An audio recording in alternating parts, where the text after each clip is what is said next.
President Trump, the UK and France and 2 other European nations will now work with President Zelensky on a peace plan to bring to the United States over ending the war between Russia and Ukraine.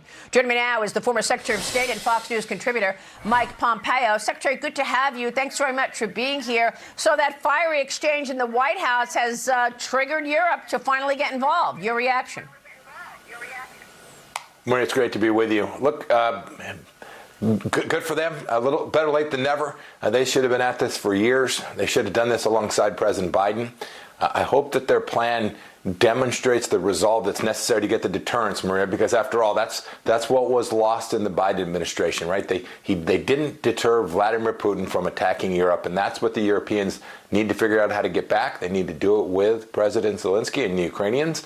And then I'm confident that the United States will be there to support that effort because it matters to the United States to stop the war, stop the killing, and make sure that Vladimir Putin's aggression didn't result in a good outcome for him because the entire world is watching whether aggression will be rewarded in modern times.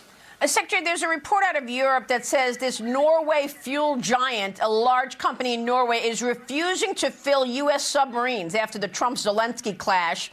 The petroleum giant Haltbach Bunkers has declared it will no longer help the U.S. Navy. Your reaction? Well, that's pretty outrageous. I hope that reporting turns out not to be true. The Norwegians, the Europeans have deep economic relationships with the United States. The United States military has worked closely with all of those Europeans, both inside of NATO and bilaterally during my time as Secretary of State and during President Trump's first term, too. Hope that reporting's not true. The Navy will need European support as it moves around the world. And when it moves around the world, it's doing an awful lot to secure the lives of the Europeans as well. Well, you have worked on Europe. You've worked on, obviously, the Middle East with the Abraham Accords. I want to get your take on the road ahead. Stay with us. I'm with Mike